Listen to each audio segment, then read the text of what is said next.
আল্লাহু আকবার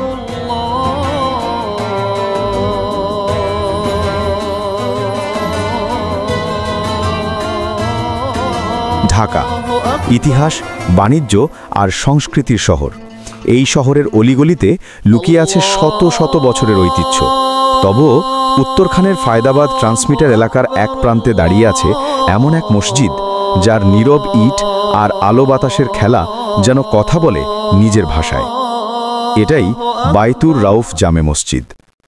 2012 সালে নির্মিত বাংলাদেশের স্থপতি মারিনা তাবাসসুমের নকশায় গড়ে ওঠে এই অনন্য মসজিদটি। দাতা সুফিয়া খাতুন তার ব্যক্তিগত জমি ও অর্থ ওয়াকফ করে এই মসজিদ প্রতিষ্ঠা করেন। পরিবেশ বান্ধব এই মসজিদটি আজ শুধুমাত্র নামাজের স্থান নয়, এটি আধুনিক স্থাপত্যে বাংলাদেশের আত্মপরিচয়ের প্রতীক। ইটের তৈরি দেয়াল, কোনো প্লাস্টার নেই, কোনো রঙের আবরণও নয়। বাইরের ইটের জালির ফাঁক দিয়ে আলো আর বাতাস প্রবাহিত হয় স্বাভাবিক ছন্দে। এই জালি দেয়াল শুধু স্থাপত্যের সৌন্দর্যই নয়, বরং প্রকৃতির সঙ্গে মানুষের সহাবস্থানের প্রতীক। বিশেষভাবে নির্মিত ছাদের ফাঁক ফোকর দিয়ে সূর্যের আলো ঢুকে পড়ে মেঝেতে আর তৈরি করে আলো ছায়ার দারুণ এক দৃশ্য।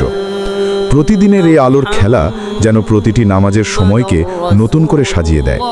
এখানে আলোর মাধ্যমেই সৃষ্টি হয় প্রশান্তির পরিবেশ, যেখানে আত্মা খুঁজে পায় তার মহান রব আল্লাহকে। পুরো মসজিদটি কলামবিহীন, রিইনফোর্সড কংক্রিটে তৈরি। এই কাঠামো স্থাপত্য বিজ্ঞানের এক সাহসী উদাহরণ। পুরো মসজিদটি 13 ডিগ্রি কোণে বসানো, যাতে এটি সম্পূর্ণ কিবলামুখী থাকে।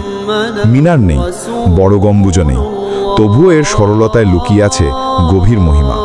স্থপতি মারিনা তাবাসসুম অনুপ্রেরণা নিয়েছিলেন বাংলাদেশের সুলতানি আমলের মসজিদ থেকে, যেখানে উপকরণ ছিল মাটির, কাঠের আর মানুষের হাতে গড়া।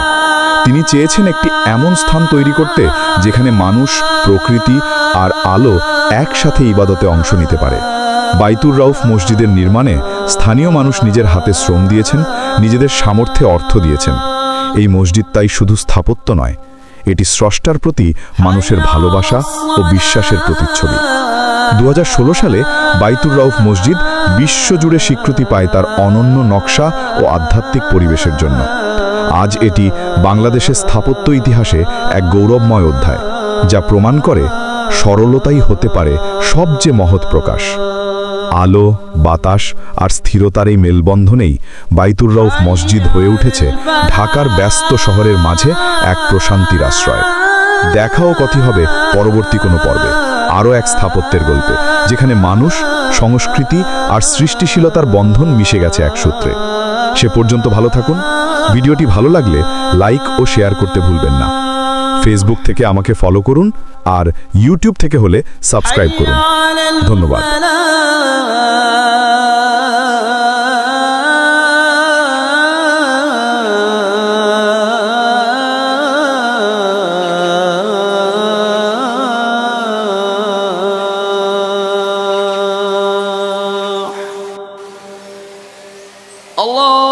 আল্লাহু আকবার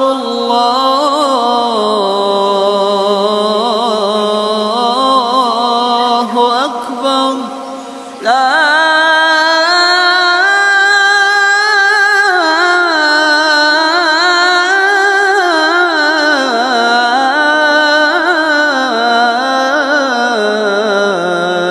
ইলাহা ইল্লাল্লাহ।